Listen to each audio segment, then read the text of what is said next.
Ladies and gentlemen, please take your seats and get ready to dive into our next session, Digital Marketing, Boosting Strategies for Success. Let's give a warm welcome to our moderator, Bojan Ninkovic, Head of Strategy and Digital at Ultimate Fintech.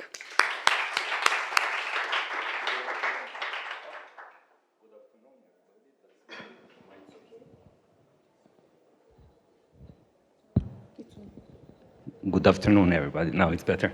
Welcome. And in today's, let's say, ever-evolving digital landscape, I think financial institutions are the ones that are facing a lot of challenges and unique, let's say, situations. So I'm very happy to have this opportunity and to discuss all of these the topics together today with my panelists.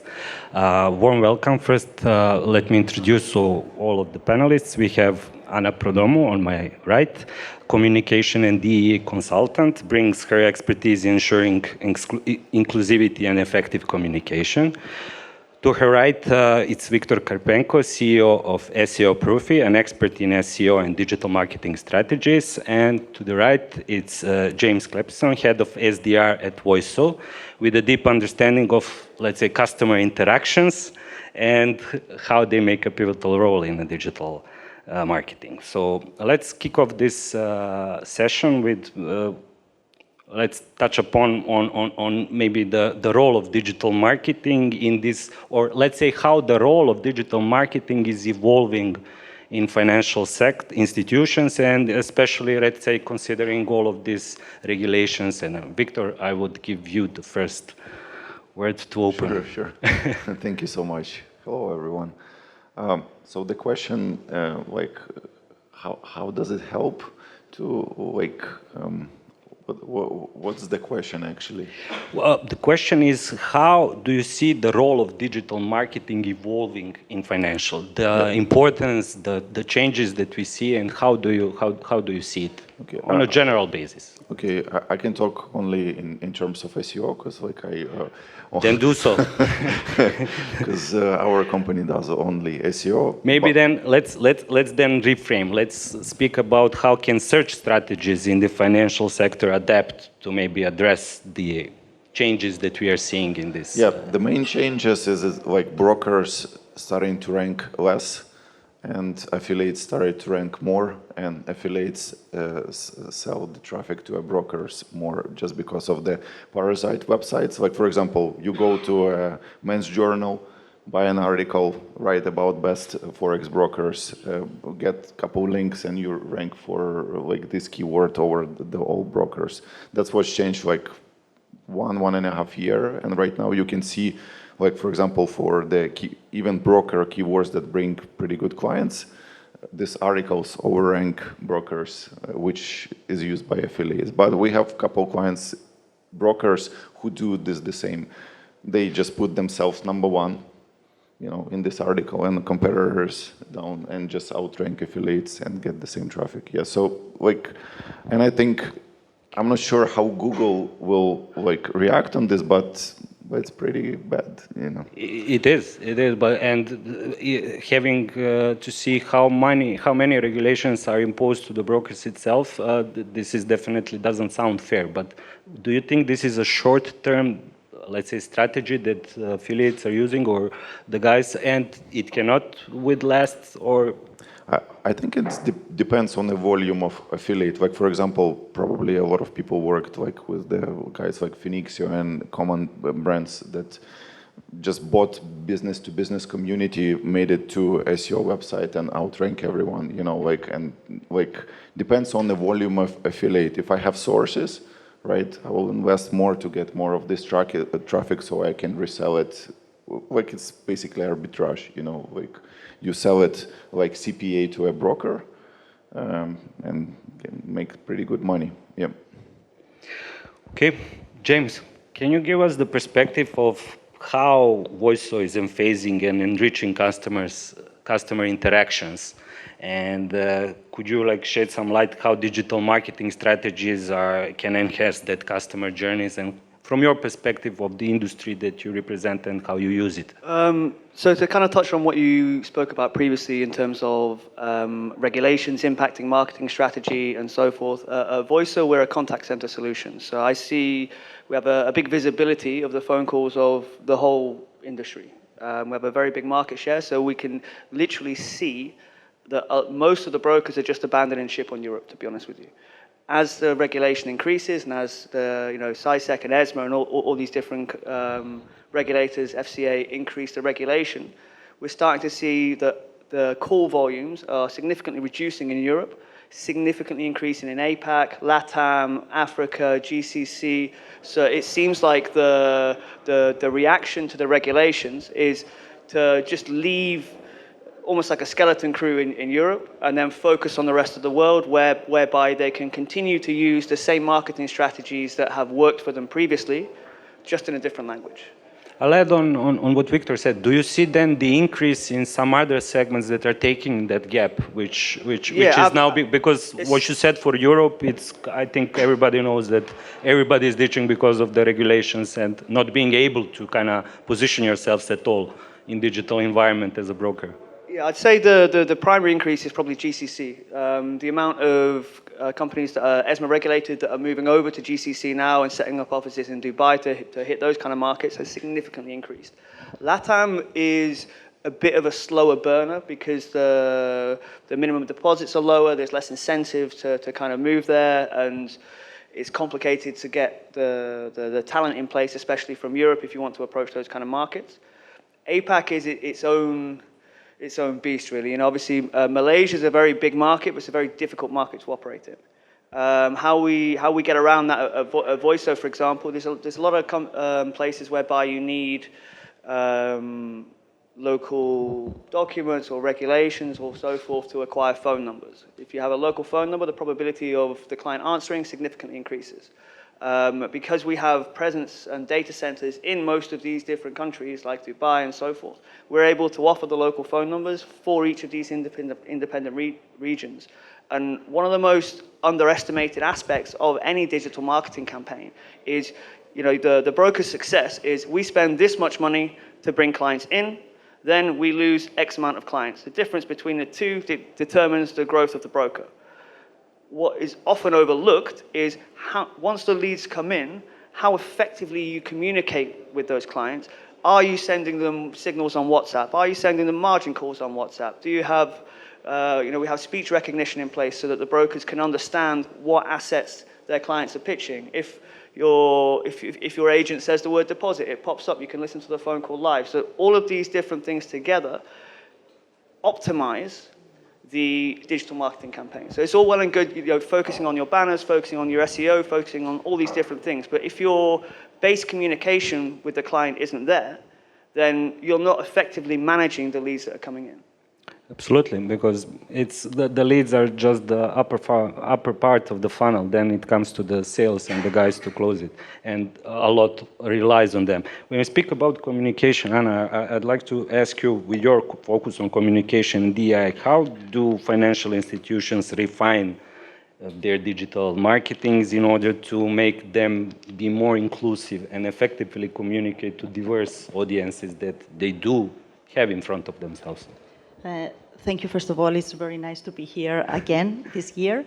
Can I just add on to your first question? I would say that change was, because I think the keyword to your first question was change, and change has never been and will never be popular, okay? We are creatures of, as humans, we are creatures of habit. So whenever we have come across changes, we find a bit of hard time to address it. Yes, and adapt. Yes, adaptability is another word that we need to get used to. So I should say that the financial institutions are, anyway, always have been under scrutiny, historically or better traditionally.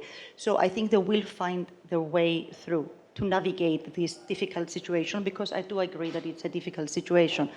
Now, coming in digital marketing and addressing it in diversity, equity, and inclusion terms, I think we should always start from the team. Okay, if we make sure that our team, if we have an in-house team that does digital marketing, or the company that is handling digital marketing has to be diversified. And when I'm talking about diversity, I'm talking about diversity beyond gender and race, okay? We need to have people coming from different cultural backgrounds so that they can bring that cultural sensitivity that definitely our audience has to the team and into our marketing. If I understand well, so internal diversity will help also to address diverse audiences that the financial... Definitely. You know, there are plenty of researchers that show that homogeneous teams, in the beginning, they seems to outperform diversified teams. But at a certain point, they come to a plateau because there's nothing else to offer. On the contrary, teams that are based on diversity, in the beginning, they have a hard time of, finding a common ground of communication between them. But then innovation kicks in, and that's where good things happen. So yes, I think starting with our team, a team that will be, as I said, culturally sensitive, and has to be aware of the language and the tone that they use in their campaigns and digital marketing, and so that we don't perpetuate stereotypes through our language or tone. That is very important. Accessibility, because a lot of organizations are not addressing people that have certain disabilities, and so they're losing, okay, because they leave a big segment of their customer out of their reach, and also they have to be more inclusive in terms of understanding the people's needs. So you need to do a research in the beginning to understand what's your audience that you're addressing to, and always get feedback at the end of how the campaign worked out. Thank you. Thank you. Victor, I would ask you a question regarding, since our topic is like boosting strategies for success, and we are in the field of financial institutions, and we are imposed with so many regulations, but overall we have to find specific ways and adapt to all of these posed regulations. In your opinion and in your experience, from the SEO perspective, what is the, let's say, what is the right way to approach it in terms of building the successful digital strategy? Data-driven approach, like when someone asks me what to do and how to rank, I don't know if I haven't had experience there. So research first, and see what's going on and get as much data as we possibly can, and then just realistically look, okay, how can I execute and outperform these competitors and get better results. But we have internal tools that we invest a lot of money, which make this research not like 1 month, 2 months or whatever. It makes like 1 day, and you can know for 100 different keyword groups what's going on, and you can have real expectations when you get all the data. I think also audience is familiar with some of the, let's say, commercial big SEO tools that could help in those terms. We won't mention them, but I just want, from the perspective of, once you, for instance, indicate specific keywords and you know something about them, for instance, keyword difficulty or how hard, what would be the, what are the key elements that somebody who is not the SEO expert should have in mind, and maybe not go into that direction, or go just like an overall? We can go into the deep elements of the SEO, but as a general perspective, somebody, how we can help them evaluate.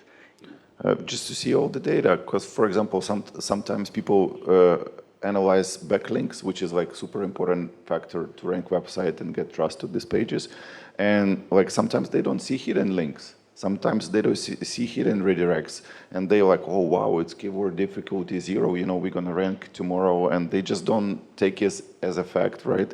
They execute and they don't deliver. Why? Because they didn't see all the data before. So I think this is number one we do. We actually see what's going on and then plan according to the client's specifics. Even sources, because not everyone can have big marketing budget, right? In the end of the day, you want to turn this budget to revenue, right? And you don't care how you pretty much you're gonna do it. If it's consistent, it's not dropping through every Google update, you just look for this, So just analyze data, And how to do it? I don't know. Like for every keyword group, we go as so detailed as possible. Why? Because one page, even like for example, if the let's say the client is affiliate, right? And he drives traffic to brokers. One page can make like 100K per month. Come on, you're not gonna analyze it in detail?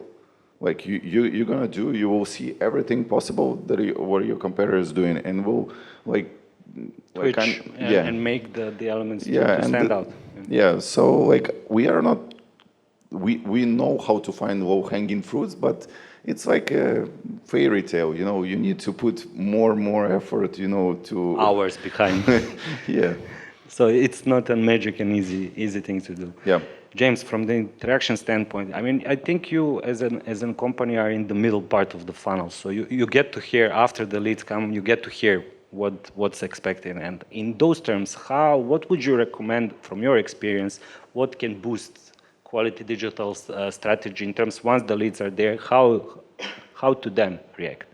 Effective communication and constant support through education of the traders. To be honest, you know, if you have a trader come in, it could be a high net worth individual. If the chap doesn't have much idea what he's doing, he's not going to invest a lot of money. So via the education of that client and the communication and the support, whether it's going well or whether it's going badly, is key to the growth of that client. And if you're only sending emails or trying to make a phone call, it's not the 1980s anymore, guys. You know, people ask the client, how do you want to be contacted? Would you like a WhatsApp message? Would you prefer to be contacted on Instagram, on Facebook, on Telegram, whatever it may be? Because nowadays, that's the most effective means of reaching people. If you get a phone call, maybe you don't answer it. But if you get a WhatsApp message, what's the first thing you do? You press the little lock button on your phone to have a little check, correct? If that's your trading account, and in there it says your account is in margin call, what action do you think the client is likely to take? Straight away, in terms of your side-set regulations and so forth, you've kind of circumvented having to give them three options. You know, you can either hedge, you can deposit, or you can let the trade run. All you've done is supplied them with information about their account, and the likelihood is you've already trained them what the reaction to that is. So if you've already got that infrastructure in place, and how many people can you realistically phone in a day? You know, if you've got 20 people on the phone, realistically, maybe they can speak to 10 people a day. Yeah, so 200 interactions. If you have 10,000 clients, 5,000 clients, that's not a pretty good ratio. But if you're sending them all signals over WhatsApp, if you've asked them how they want to be communicated with, and you're giving your client what they want, you massively boost the amount of clients that you can touch and interact with on a daily basis. And that will convert more of the leads that you've already paid for, as opposed to just bringing them in and leaving them run. Thank you. Very to the point. Anna, can I ask you to be the first, maybe just to tell us, to touch upon like what you see from your perspective, of course, as a significant trend that will have some impact in the strategies in the, let's say, upcoming future, and what do you see as a very important aspect?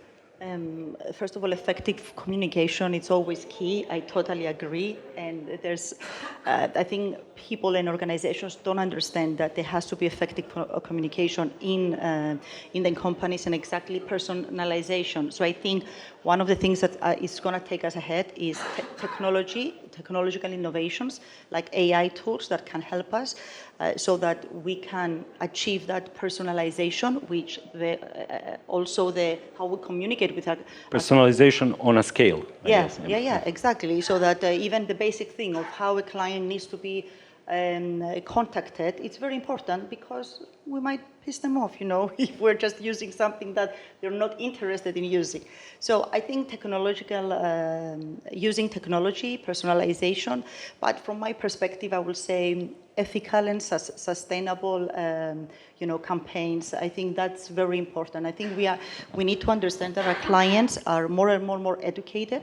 They expect things from the businesses that they interact. They want them to act ethically and responsibly. So we have to give them that. Okay. Victor, can I ask you from your perspective, what do you see as a next significant trend that will definitely impact the how we think about digital strategies and success? I think everyone will calculate and count ROI better because do more analytical stuff where you have I don't remember what's the word, but where you analyze basically all the factors. Doesn't matter what you do, you're working on retention or communication, but we just talked 2 days ago with one of our clients, and he said we set up with our analytical people this matrix, and they did X4 this year, with the revenue overall. Why? Because they see, okay, this is not effective. We just put in this budget is just. Are you speaking about having the clear digital environment within your? When you measure everything. Absolutely.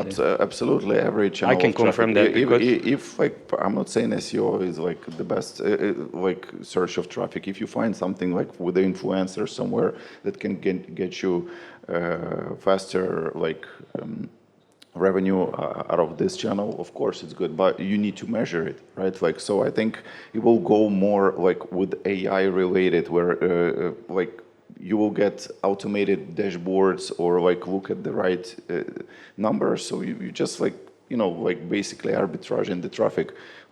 This works better. Okay, let's put more. Yeah, but I completely agree with you. I would add that we have encountered numerous times where we are doing complex campaigns for our clients, but the measurement and tracking on the other side is not set it up as right. You come to the point very easily and very fast that something is not working, and you don't see exactly how. The questions like, how do you know exactly that came from that? And then you kind of unpin and unroll, and you see that there is a complete out of, let's say, attribution aspect of attribution of the costs from the moment when the user first saw some and when was he first time exposed to some brand up to the moment he did the registration or even called and became the client. The clients don't know that first click where it was. They don't attribute the cost to that network or to that channel at all. So until that is completely cleared, I would say and agree that you are blind, and that goes very well with. They will definitely have to better understand their return on investment, because a lot of money is being spilled because exactly you just don't see how it works. And James, can I get your opinion about the next significant trend? Be free to give it exclusively from your perspective of the industry. I worked in Forex for 5 years as well, so I kind of understand from your side as well. I think, obviously, buzzwords, ChatGPT, AI, we can sit here and talk about that for hours and hours. I think one of the more interesting aspects is, which you touched upon briefly, is influencers. And tools like trading.live, for example, whereby they're trying to become the sort of TikTok of traders. And then, the influencers just have their affiliate link on every single video. And I think for the younger generation and the people that are more involved in that sort of thing, the next wave of users, and a lot of these kids hold crypto as well. So if the crypto prices start to increase and they start to think how they want to diversify, I think that within the influencer space, that's where they get their information from. That's their newspaper, that's their encyclopedia, that's where they go to for everything. It's already SEO for TikTok, long time ago. You can rank videos in TikTok and get more traffic. Fantastic. Well, but I think the growth in that space, as the younger generation comes into more money, and as those kids start to get into their 30s and into their 40s and start to have some financial backing behind them, I think that space is going to continue to grow, continue to explode. Thank you. We have a lot of things that we could talk about, but I'd use this maybe 5-6 minutes to end to give you an opportunity to ask questions, because the area is diverse and there are many maybe aspects that somebody could be interested for. So let's maybe try to answer some of your questions. So be free to, if anybody has any question that he would like to ask. Yes, please. I'll give you mine. Hi, thank you everyone. I'm Alex from PR News, and I have a question continuing with the topic you started, James. Which marketing channels you think will grow now? Is it still a place for traditional online media? Do you still work with them, or do you just need to switch to TikToks and YouTube? Thank you. I think it largely depends on your target audience. If you're targeting a younger generation or you're trying to tap into a new market of the next wave, obviously the newer forms of media are likely the best way to go. However, if you're targeting the older generation, especially within the financial services industry, that's where most of the people who have the money are, then traditional media is likely the way to go. You know, if you've got a chap in his 60s who is looking to invest a significant amount of money, probability is he doesn't know how to use TikTok. So yes, I'd say, you know, your news streams, your PR wires, all these different things still have a place in there. And I think that as the younger generation gets older, they'll come into it from places like TikTok and so forth, but then we'll transition to your Bloombergs, your more traditional avenues. Maybe anyone else, because Anna is from communication and she can. Yeah, and Victor is from SEO. I think I don't like stereotyping. I'm 51 and I'm not on TikTok, but I am on TikTok on a professional level. So I think it's not about age. You know, no, I mean I do agree that up to a certain point, you know, age does play a role, but not really. So basically, we have to be kind of everywhere, but depending on our needs, we focus on that specific media that serves our needs. And let's be honest, the financial institutions are not sexy. They're not. And never been. They never have been, they never will be.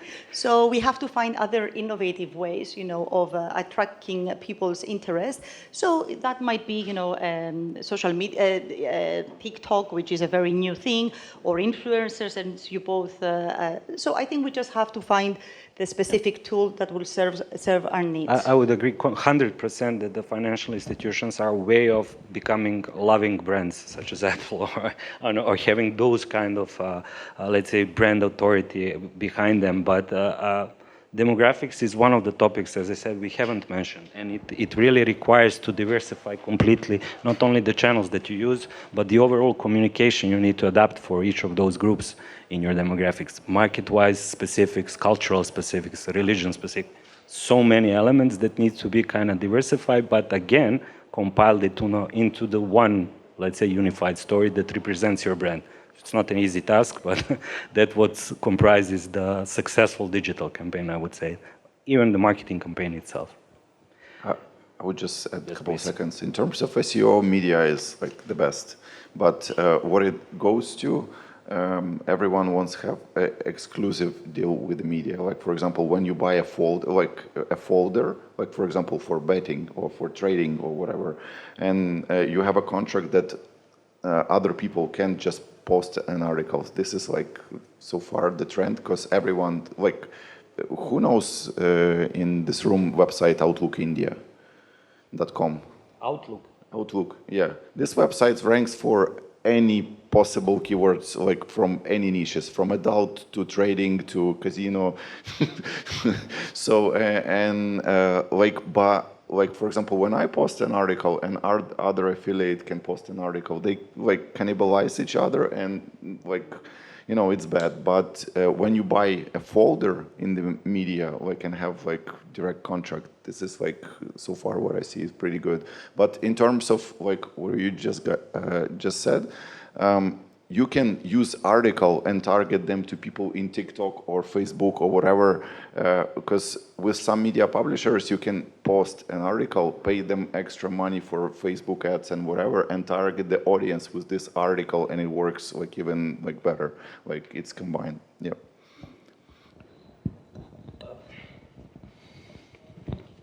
Hi, my name is Margarita, Hit Marketers Agency. I have a question to James. James, can you tell us more, can you tell us some details, some information about main advantages, benefits of using your platform for Forex companies? The main thing is obviously the different channels that you can use, the WhatsApp and everything, and we're one of the few places where it's fully compliant with all the European regulations. In most instances, if you want to contact a client via WhatsApp or Instagram or Facebook, the regulators despise it because, number one, you can delete the messages, you can edit the messages, you've got the GDPR issues of it being on someone's phone. So I'd say that's one of the primary ones. Second is the reach of phone numbers that we have. You know, we can hit 140, 150 different countries every time you've got a local phone number. And speech recognition is one of the key ones. Mainly, obviously, for your compliance point of view, it will go up, it will go down, I guarantee you, I promise you, whatever it may be. But also the tracking of having visibility of what your sales team or your customer service team are pitching. If you've got 200 people on the phone, it's very difficult to know if they're implementing your market brief in the morning. If you have your market brief and you say, okay, we're pitching X, Y, and Z, you simply put the assets into the system and you can see which people in your team are pitching which assets. Are they pitching the assets you want them to pitch? Then which one of those is successful? If asset X is bringing more deposits than asset Y, halfway through the day, you can change the dynamic of your sales team relative to the movements in the marketplace. And I think coupled with all of that together, being able to check if the client's phone number is real, check if your phone number has been marked as spam, all these different things just give you the best opportunity to effectively communicate with your client. Do we hear any more questions from the audience? No? Then with this, we would close this session. Thank you so much for all of your answers and for your participation. I hope you enjoyed, and let's continue with this expo. Thank you once again. Thank you. Thank you.